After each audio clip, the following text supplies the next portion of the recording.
Hello everyone, welcome to my channel and welcome back to my another new blog. আমি সুদীপা নিয়ে এসেছি নতুন একটা ব্লগ ভিডিও তোমাদের সামনে। তো যেদিনকার ভিডিওটা তোমাদের সাথে শেয়ার করছি সেদিনটা ছিল 18ই আগস্ট 2024। তো আগের যে ভিডিওটা তোমাদের সঙ্গে শেয়ার করেছি সেটা ছিল 16ই আগস্টের। দেখতে পেয়েছিলে যে বৃষ্টিতে চারিপাশের কি অবস্থা, কিন্তু এই যে টানা 3 দিন থেকে 3.5 দিন বৃষ্টি হওয়ার পর আজকে এই যে রোদ ঝলমলের দিন, এটা দেখে খুশিতে তো আমার নাচতে ইচ্ছে করছে। আর এই যে দেখো আমি রেডি হয়েছি, আর এই যে আমার ড্রাইভার মানে আমার দাদা চলেও এসেছে। বাবা, হিরোর মতো লুক নিয়ে, কিন্তু আসলে ভিলেন। লুকটা দেখো, চুল দাড়ি নিয়ে যা অবস্থা। তো যাই হোক, দাদা আর আমি যাব একটি জায়গায়, মানে সিউড়িতে যাব একটা পার্সেল ডেলিভারি করতে। এটা কি পার্সেল, কি বৃত্তান্ত, সেটা তোমাদের সঙ্গে আস্তে আস্তে শেয়ার করছি। তোমরা পুরো ভিডিওটা দেখতে থাকো, অবশ্যই জানতে পারবে আর বুঝতেও পারবে। এই যে যে কাজগুলো করতে যাব সেটা হচ্ছে, এই যে দাদা আমাকে দুটো গেঞ্জি এনে দিয়েছিল আমার বাড়ির পুজোতে, কিন্তু এই গেঞ্জি দুটো আমার পছন্দ হয়নি, কারণ হচ্ছে মেটেরিয়ালসটার জন্য এতটাই পাতলা যে আমি এত পাতলা পরি না। তো এটা চেঞ্জ করব, কারণ খামোখা এইটাকে রেখে দিয়ে টাকা নষ্ট করার তো কোনো মানে হয় না। এটা নষ্ট মানে এটা চেঞ্জ করব বাড়ি ফেরার পথে। আর আমার যে মেন কাজ সেটা হচ্ছে, এই যে আমি হ্যান্ডমেড কাজ করে থাকি, মানে হ্যান্ডমেড পাঞ্জাবি প্রিন্ট করে থাকি। তো এই পাঞ্জাবিটা আমাকে ডেলিভারি করতে হবে, সেই জন্যই আমাকে সিউড়ি যেতে হবে। কিচ্ছু করার নেই, বাসেই ওটাকে দিতে হবে। কারণ আমি অনলাইনে তো মানে ডেলিভারি করে দিই, মানে বাড়ি অবধি চলে যায়, কিন্তু যাকে দেব তা মানে সে আর কি নিতে পারবে না। তো সেই জন্যই আমার এই ব্যবস্থা। আর তার সঙ্গে ওই কুর্তিটা যেটা শান্তিনিকেতন থেকে এনেছিলাম, আমাকে বলেছিল সেটাও আমি ওকে ডেলিভারি করব। অবশ্য কুর্তিটা আমাকে আমার বান্ধবী এনে দিয়েছিল। আর এই দেখো, রাস্তাতে এখনও জল রয়েছে, মানে বুঝতে পারছো কি অবস্থা।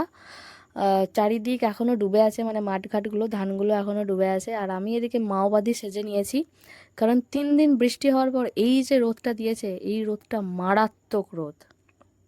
তো বেরিয়েছিলাম ওই 10:30-11টার দিকে।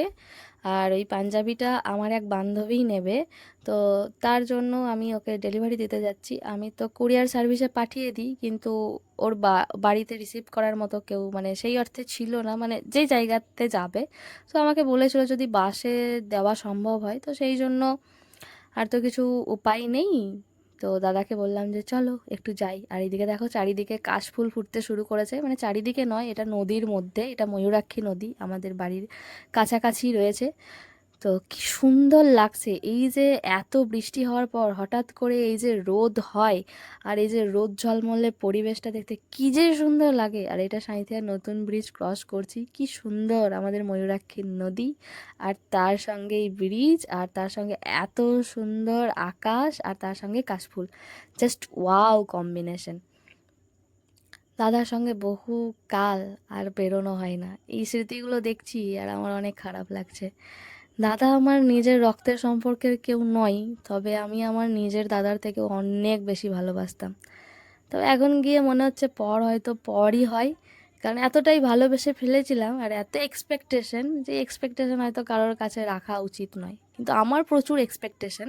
তার কারণ হচ্ছে আমি যাকে ভালোবাসি তাকে নিজের জান প্রাণ সবটা দিয়ে ভালোবাসি, উজাড় করে। নিজের নয় এই জিনিসটাই আমি ভাবতে চাই না, নিজের কি শুধু রক্ত দিয়ে বিচার হয়? না না, এটা হতেই পারে না। দাদা হচ্ছে আমার সিক্রেট কিপার, আমার বন্ধু, ফিলোসফার, গাইডার। দাদার সঙ্গে আমি সব রকম সব কিছু শেয়ার করতে পারি, সব রকম ইয়ার্কি ঠাট্টা সমস্ত কিছু করতে পারি, কিন্তু সেই দাদা আজকে আমার জীবন থেকে শত হাত নয়, হাজার লক্ষ কোটি কোটি হাত দূরে।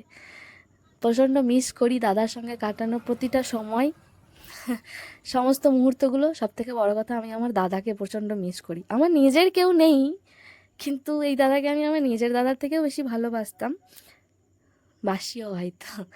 যাই হোক, তো এই যে সিউড়িতে ঢুকে গিয়েছি, আর বাজারে দেখো কত সুন্দর সুন্দর জামা পুজোর আগে নেমেছে, কি ভীষণ সুন্দর। এই যে সঙ্ঘমিত্রা পাল, বাবুইচোর ওর বাড়ি, সিউড়িতে একটা বাসে তুলে দেবো বাবুইচোরগামী বাসে।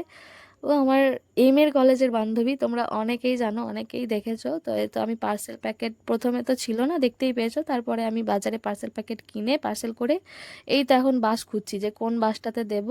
আর সেই বাসের ড্রাইভারের নাম্বার, বাসের নাম্বার ওকে দিয়ে দেবো। এই যে অগ্নিবীণা, এই বাসটাতেই আমি ওর পার্সেলটা দিয়ে দিয়েছি, আর তার সঙ্গে সমস্ত ডিটেলস ওকে দিয়ে দিয়েছি, ওর বাড়ির কেউ একজন নিয়ে নেবে।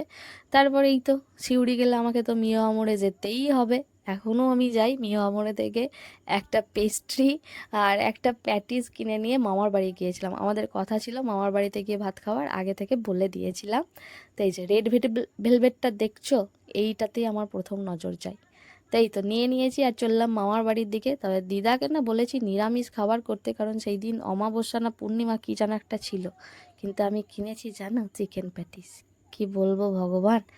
যাই হোক, এটার পরে বলিনি, দাদাকেও বলেছিলাম তুমি কিন্তু বলো না। আর হ্যাঁ, দাদু দিদার জন্য একটা বাটারফ্লাইয়ের কুকিজও নিয়েছিলাম।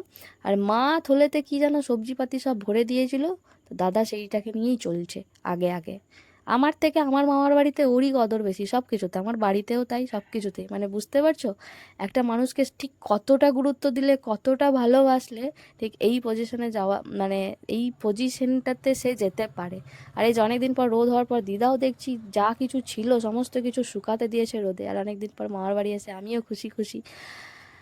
তো এই যে চারপাশটা একবার ঘুরে দেখলাম, কি সুন্দর লাগছে দেখো। গাছপালাগুলো তো কেটে দিয়েছে, আমার মন খুব খারাপ, কেমন যেন ফাঁকা ফাঁকা লাগছে।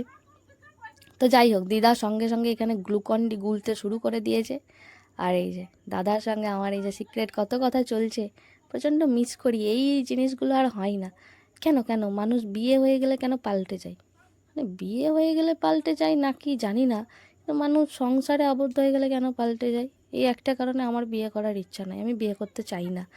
আর যদিও বা করি, আমি যেন কোনোদিনও পাল্টে না যাই। আমার কাছের মানুষগুলো আমাকে যেভাবে পেয়েছে, যেভাবে দেখে এসেছে, আমি যেন সারা জীবন সেইভাবেই তাদের কাছে থাকতে পারি। আমার কাছে প্রতিটা সম্পর্কে না মূল্য অনেক বেশি। আর এই যে দেখো, মামার বাড়ি এসেছি আর দাদু দিদার কাছ থেকে টাকা পাবো না, এটা হয়? এইটা পাওয়ার যে স্বর্গ সুখ যে জানে সে জানে। এটা আসলে বাড়ি যাওয়ার সময় দিদা আমাকে দিয়েছিল। আর এই যে এই বাটারফ্লাই কুকিজটা এনেছিলাম, আর তার সঙ্গে দিদা এদিকে দেখো কত কিছু দিচ্ছে। থলেটা এনেছিলাম, তো সেই থলেটা আবার ভর্তিই যাচ্ছে কত কিছু। দিদা এদিকে দেখো তালের পাল্প এটাও দিচ্ছে, কারণ আমাদের ওখানে তো তাল গাছ নেই, তাল পাওয়াও যায় না। আর আমি তালের বড়া, তাল লুচি এগুলো খেতে প্রচণ্ড ভালোবাসি। দিদা তো সেই তালটাকে ঘষে ঘষে রেখেছিল, আর আমার দাদা দেখো নিশ্চিন্তে ঘুমাচ্ছে। যাই হোক, ওর বাড়ি যাওয়ার কোনো তাড়া নেই, আমারও নেই। ওর সঙ্গে থাকলে আমি নিশ্চিন্তেই থাকি। তো দিদা এদিকে মানে যা যা কিছু ছিল, কত কিছু যে ভরে দিয়েছে, অনেক কিছুই খাবার দাবার দিদা সবসময় দিয়ে পাঠায়। আর আমার মামার বাড়ি যাওয়ার আরেকটি মেইন উদ্দেশ্য ছিল, সেটা হচ্ছে এই যে আমার নোটসগুলো। তখনও আমার এমএ কমপ্লিট হয়নি, এমএ আমার পার্ট 2 চলছিল। আমার বন্ধু অমিত এই নোটগুলো জেরক্স করে আমার মামার দোকানে দিয়ে দিয়েছিল, আর সেখান থেকে আমার ছোটো মামা এসে মামার বাড়িতে দিয়েছিল। তো সেইগুলো তো আমাকে আনতেই হতো পরীক্ষার আগে, নাহলে আমি কী পড়বো আর কী পরীক্ষা দেবো। তো যাই হোক, মামার বাড়ি মানে ওইটুকুই ছিলাম। তারপর থাকার পর মামার বাড়ির মুহূর্ত আমাদের শেষ হয়ে যাওয়ার পর আমরা চললাম বাড়ির উদ্দেশ্যে। এক রাস্তা দিয়ে গেছিলাম, আরেক রাস্তা দিয়ে ফিরছি। যাই হোক, এই রাস্তাটা আমার ভীষণ পছন্দের। এটা আমাদের বাড়ি আসার মামার বাড়ি থেকে একটা শর্টকাট রাস্তা, যেটা দাদার সঙ্গে বাইকে গেলে দাদা নিয়ে আসে। আর পুরো রাস্তাটাই মাঠের মাঝ দিয়ে, কোনো ঘর বাড়ি কিচ্ছু নেই। আর এত সুন্দর ওয়েদার, আর এত সুন্দর রাস্তাটা, আমার ভীষণ ভালো লাগে। আর দাদার সঙ্গে এই ড্রাইভটা তো আমার সর্বকালের শ্রেষ্ঠ ড্রাইভ, মানে এই রাস্তা দিয়ে যাওয়া। আমার বয়ফ্রেন্ডের সঙ্গেও বা জীবনে কোনো দিন বড় হলে তার সঙ্গেও হবে না। কারণ দাদার সঙ্গে আমার একটা আলাদাই ব্যাপার, আলাদাই বন্ডিং। মিস করি দাদা তোমায়, তুমি আমার দাদা হয়ে থাকলে না। মানে আমি তোমাকে আমার দাদা হিসাবেই চেয়েছিলাম, সেটা শেষ পর্যন্ত স্টে করলো না কেন জানি না। এনিওয়েজ, দাদার সঙ্গে গিয়েছিলাম বাজারে, সাঁইথিয়া বাজারে। অনেকগুলো বাজার রয়েছে, সবজি বাজার, তার মধ্যে এটি একটি। সন্ধ্যাবেলাতেও বাজার এরকম জমজমাট, আর আমি ওই বাজারটা সেদিনের জন্য প্রথমবার গিয়েছিলাম। দাদা নিজের বাড়ির জন্য ফেরার পথে সমস্ত কিছু সবজিপাতি নিচ্ছিল। আর এখনকার সিজনে তো ফুলকপি বাঁধাকপি সারা জীবনই পাওয়া যায়। তো যাই হোক, ফেরার পথে ওই যে গেঞ্জি দুটো চেঞ্জ করার জন্য গিয়েছিলাম দোকানে। এই দোকানটার আবার নতুন করে এই পোর্শনটা খোলা হয়েছে অন্য একটা স্টাইল জায়গায়। তো আউটলেট টাইপের বলা যেতে পারে। আউটলেট তো অন্য জায়গায় হয় সাধারণত, কিন্তু ওটা ওই জায়গাতেই। তো ভীষণ সুন্দর লাগলো। তো এই যে পাল্টিয়ে নিয়ে নিয়েছি, এবার চলো বাড়ির পথে রওনা দিই।